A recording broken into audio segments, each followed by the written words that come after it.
लेकिन अभी पाकिस्तान चलते हैं, वहां मौलाना डीजल ने पाकिस्तानी सेना के सरेंडर की शर्मनाक याद दिलाकर असीम मुनीर की काफी बेइज्जती कर दी है। यह इस वक्त की बड़ी खबर है। सबसे पहले इनसे मिलिए।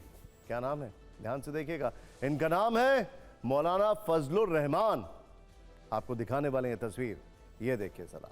पाकिस्तान में लोग इन्हें मौलाना डीजल भी कहते हैं।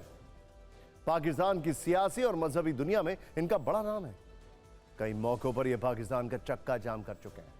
लेकिन अब इन्हीं मौलाना डीजल ने पाकिस्तान के फील्ड मार्शल असीम मुनीर की तसल्ली से क्लास लगा दी है। घर में ही मुनीर की बेइज्जती कर दी है। आप इसे बेइज्जती नंबर 1 भी कह सकते हैं, क्योंकि इसमें युद्ध के मैदान में पाकिस्तान की सबसे बुरी हार दर्ज है।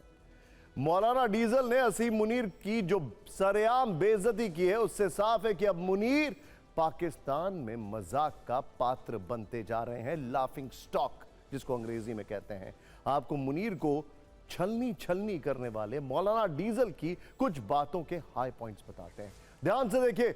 मुनीर की बेइज्जती नंबर 1, एक हिंदू के सामने 90,000 फौजियों ने सरेंडर कर दिया।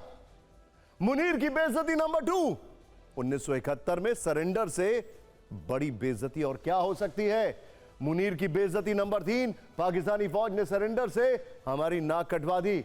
मुनीर की बेइज्जती नंबर 4, मुल्क की मौजूदा माली हालत के लिए मुनीर जिम्मेदार हैं। और मुनीर की बेइज्जती नंबर 5, मुल्क की सियासी गिरावट के लिए भी मुनीर जिम्मेदार हैं। मजे की बात यह है कि मौलाना डीजल अब मुनीर के जख्मों पर यह नमक छिड़क रहे थे, तब वहां मौजूद सेना की सताई आवाम फौज के खिलाफ ही शर्म करो के नारे लगा रही थी। बात बात पर परमाणु बम की धमकी देने वाले मुनीर को उनके ही मुल्क के मौलाना ने आईना दिखा दिया है। इसीलिए मौलाना फजलुर रहमान उर्फ मौलाना डीजल का परिचय डिटेल में जानना जरूरी है। ये डेरा इस्माइल खान के रहने वाले हैं, जमीयत उलेमा इस्लाम के अध्यक्ष हैं, इस्लामी विद्वान कहे जाते हैं। फरवरी 2024 से नेशनल असेंबली के सदस्य हैं। कई बार आपने इनको दहाड़ते वहां पर देखा होगा, कई वीडियोस इनके वायरल भी हुए हैं। पाकिस्तान में शरिया कानून लागू कराना चाहते हैं। इन्हें शहबाज शरीफ का करीबी समझा जाता है, इसीलिए इनकी जुबान कई बार आपने इमरान खान के खिलाफ सुनी होगी।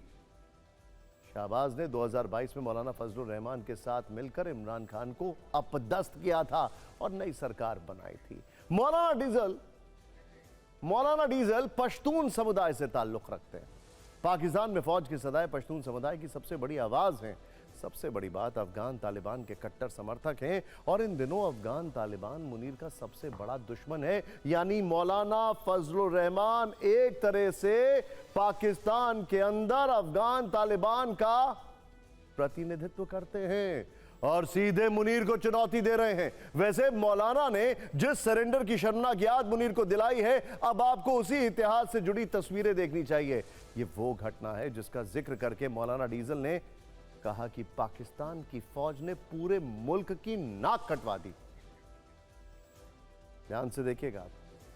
1971 के युद्ध की बात, यह तस्वीर आपको याद है? एपिक तस्वीरें हैं ये, देखते रहिएगा। 1971 के युद्ध में भारत के सामने पाकिस्तान के 93,000 जवानों को घुटने के बल बैठकर हथियारों के साथ सरेंडर करना पड़ा था। इस सरेंडर का जिक्र करना भी पाकिस्तान में गुनाह माना जाता है। ये देखिए जरा। लेकिन मौलाना डीजल ने मुनीर का सच से सामना करा दिया है। हालांकि इस चक्कर में उन्होंने तथ्यों को थोड़ा घुमाने की कोशिश की, क्योंकि पाकिस्तान के जवानों ने यह सरेंडर तत्कालीन सिख लेफ्टिनेंट जनरल जगजीत सिंह अरोड़ा के सामने किया था। जगजीत सिंह अरोड़ा के बगल में बैठकर पाकिस्तान के तत्कालीन lieutenant general Amir Abdullah Niazi ने आत्मसमर्पण के दस्तावेज पर दस्तखत किए थे। खैर, यह एक इतिहास है और वर्तमान में मौलाना डीजल मुनीर के लिए कितनी बड़ी मुसीबत बन सकते हैं, इसका अंदाजा मुनीर इस बात से लगा सकते हैं कि 1980 के दशक में यही मौलाना फजलुर रहमान लोकतंत्र बहाली आंदोलन का हिस्सा थे।